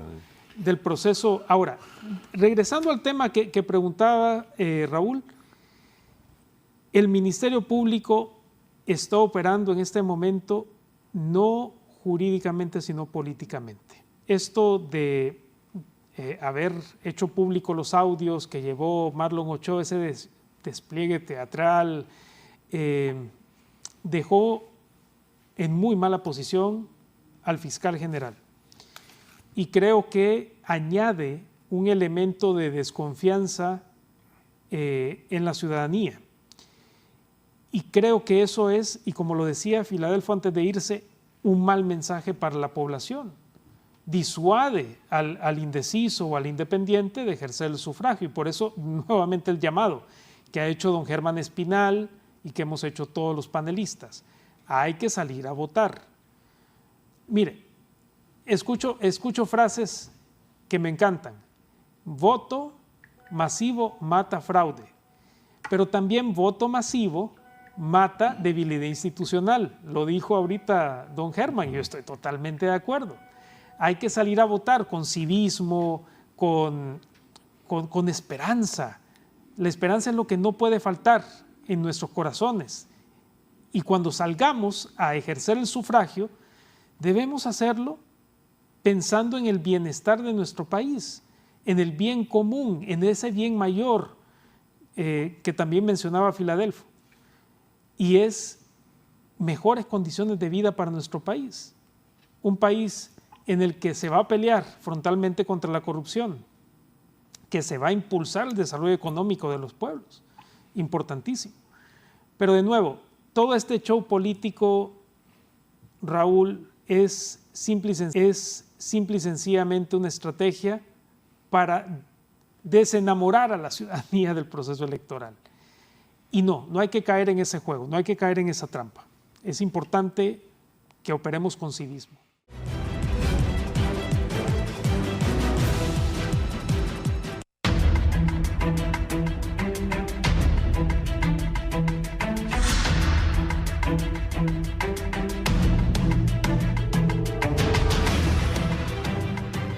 Bien, esta plática la voy a leer, me escribió una amiga. Voy a leer esto porque es lo que la gente piensa. Me dice: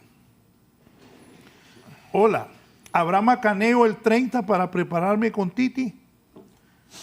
Titi es el esposo. Oigan bien lo que me pregunta. ¿Habrá macaneo el 30 para prepararme con Titi? Le contesté yo: no, la votación será tranquila, es mi opinión. Uh-huh. La contada, ahí podría haber algunas cosas complicadas. Estamos de acuerdo. Reclamos. Entonces, sí, dije yo, la contada podría hacerlo complicado. Entonces me pone unas manitos, gracias a Dios pone.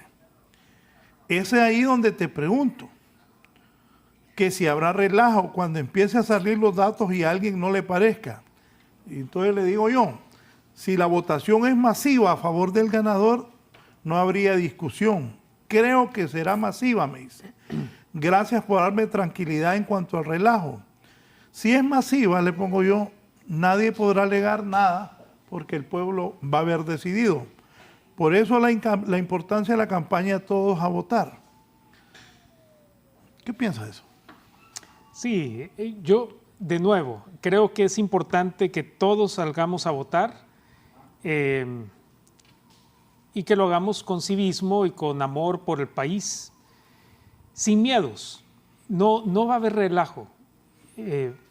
Por lo menos las horas en las que usted puede ir a ejercer su voto, no vamos a tener ningún tipo de relajo. Entonces, que no le generen zozobra, que no exploten esos miedos que están flotando desde hace meses en la palestra pública. Ella es un ejemplo, ¿no? Ella es un ejemplo. Los jóvenes con los que yo le comento que he estado conversando y a los que he estado capacitando en seguridad ciudadana, derechos humanos, democracia, procesos electorales, también me preguntaban lo mismo. Tenemos que ir en grupo para ir a votar porque nos pueden agredir. Les digo, no se preocupen. Ese no es el momento en el que se puede generar ningún tipo de conflicto. Usted vote. Y de nuevo, mi recomendación de siempre, vote por el candidato o candidata que resuene con sus principios, con sus valores y con esa visión que usted tiene para Honduras. El que usted crea que pueda sacar al país del subdesarrollo, que pueda pelear contra la corrupción, contra la impunidad, que pueda generar esos estadios de bienestar para las mayorías, y también que pueda atender las necesidades de los grupos en situación de vulnerabilidad. Mire, tanto que tenemos que trabajar en este país, grupos indígenas, afrodescendientes, migrantes retornados, violencia contra las mujeres, que dicho sea de paso, no quiero que termine el programa sin mencionar algo que me ha indignado profundamente. Durante 4 procesos electorales hemos estado abanderando junto con muchas organizaciones, el tema de disminuir la violencia política contra las mujeres. Eso es algo que, digamos, ha sido una constante a lo largo de estos años, pero he escuchado mucha violencia política de mujeres contra mujeres. ¿Sí? Lo que han sacado de una de las consejeras de su vida personal, haya sucedido o no, es inaceptable. O que estén amenazando a sus familiares, o esto que usted decía, que si se tuneó, que no se tuneó, ¿qué le importa a la ciudadanía? Eso es violencia política, eso es lo que está a la orden del día, es lamentable. Solo corrección, decían los 2 invitados. Sí, decían se estaban tocando de la tuneada, uno de la cara y otro de la... Pero ahí es donde vemos la inmadurez de los políticos. Mire, si la diputada Johanna Bermúdez le hubiera dicho eso a un político con la suficiente madurez, él no hubiera continuado con eso, no hubiera regresado el golpe. Más bien ella hubiera quedado en ridículo si él hubiera adoptado una postura digna, una postura coherente con el discurso que ha tenido durante los últimos años. Yo creo que cuando a usted lo irrespetan y usted responde con respeto, con una postura digna, el agresor queda en ridículo. Así es. Y eso es lo que vemos, y lo dijo Edmundo Orellana Mercado, una inmadurez en los partidos políticos y en los candidatos inaceptable a estas alturas de nuestra historia política. Pero de nuevo, ni siquiera eso tiene que disuadirnos a salir a votar. Hay muchos candidatos y candidatas que sí son buenos, que pueden hacer un buen trabajo en el Congreso Nacional. Hay que votar por esos perfiles y usted tiene que hacer el trabajo de elegirlos. Eso no lo puede hacer nadie más por usted. Bien, gracias. Muy gentil que haya comparecido. Gracias, Raúl. A ver si viene cerca de la elección. Bueno, cuando usted me invite. Germán. Bueno, yo diría que tomando en consideración el nivel de este medio de comunicación, de TV11, afirmar que es un interés patriótico de nación que estas elecciones se desarrollen de la mejor manera. Honduras ha aprendido a manejar procesos electorales y tiene experiencias muy fuertes, y el resultado que estas elecciones tengan sea el respeto al derecho del soberano. Es decir, que de manera civilizada el que gane de un proceso administrado de manera correcta sea como ocurre en el mismo Colombia. Yo he estado en Colombia en algunos procesos electorales, son casi 20 millones de votantes y a las 8 de la noche tener el resultado. Y en Costa Rica el que no llega, el candidato que no llega a la sala donde el tribunal convoca, Ya se sabe. ya se sabe. Entonces a las 7:30 está el resultado. Entonces que la voluntad del soberano se respete. Y esa ha sido la bandera justamente del partido de gobierno, el respeto a la voluntad del soberano. Con esas banderas ha estado bregando. El otro tema son los mecanismos que usted mencionó a Kelvin Aguirre, un compañero que creamos la unidad de fiscalización, y yo alabo la capacidad profesional de Kelvin. Trabajamos para consolidar esto, justamente pensando en que había que fortalecer la institucionalidad. Y lo digo con un reconocimiento que siempre lo hago porque aprendí mucho y fuimos un equipo de trabajo de partidos diferentes. Pero ese tipo de comportamiento es el que le da fuerza también a la democracia. Los mecanismos de credibilidad, que menciono a Kelvin porque estábamos preocupados, fuimos interlocutores con la Unión Europea, la OEA y los demás observadores, y estábamos realmente, ¿y qué tal si ahí nos caemos? Y de las observaciones que habíamos hecho en el informe aparecen las sugerencias de la Unión Europea, me recuerdo, reconociendo las innovaciones tecnológicas, las tecnologías, el TREP, el biométrico, ¿por qué? ¿Verdad? Porque básicamente los dirigentes políticos de conservadores de derechos tienen en el tuétano la producción del fraude para buscar resultados. Miren, si va a controlarse un sindicato, hay que ver cómo se hace fraude en la asamblea. Si se va a controlar un colegio profesional, bueno, yo recuerdo allá cuando decidieron que los profesores eran subversivos y fueron al Cotepeque, habían dirigentes que andaban, así se abrían los sacos con los dólares para comprar voluntarios de maestros. No. Entonces, la idea de que el fraude es el mecanismo de la democracia, hay que desterrarlo y hay que combatirlo. Es decir, son la voluntad, la conciencia del ciudadano la que hay que respetar para que tome una decisión madura y creo que hay madurez que sí se ha logrado. No voy a alejarme de que va a haber compra de votos. Eso no va a desaparecer. Hay gente que se va a beneficiar o que se use también esto para los beneficios públicos, de la política pública, para poder tener esa preferencia por el partido. Y luego entonces también el TREP. En el análisis varias veces aquí hemos dicho que se pueden haber elecciones con TREP y sin TREP, pero que se saludó como un avance que le daba confianza y credibilidad al resultado del proceso electoral. Y bueno, si hay dificultades, entonces hay que evaluarlo y a lo mejor nos ahorramos una buena plata ahí en eso.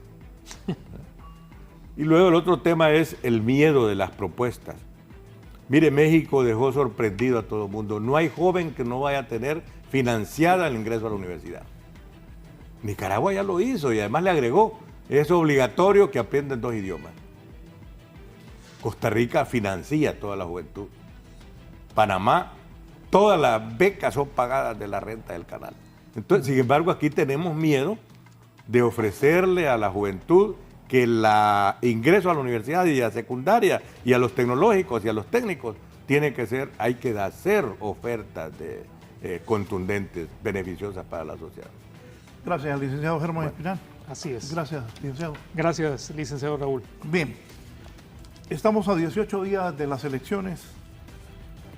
Que se respete lo que el pueblo decida, que la mayoría decida y que los demás acepten. Eso es lo que queremos. Si Rixi va a ser la presidenta de Honduras porque la mayoría del pueblo quiere, lo tienen que respetar. Como si Salvador Narrala va a ser el presidente de Honduras porque la mayoría quiere, deben respetarlo. O si Narri Adfura, candidato nacionalista, el pueblo decide la mayoría votar por él, pues que Narri sea el presidente. Así debe ser, eso esperamos, y que la democracia permanezca en el país. Que no haya pleito. Y otra cosa, a la fuerza ni la comida. A la fuerza nada es bueno. Gracias, buenos días. Así está la política, así está Honduras.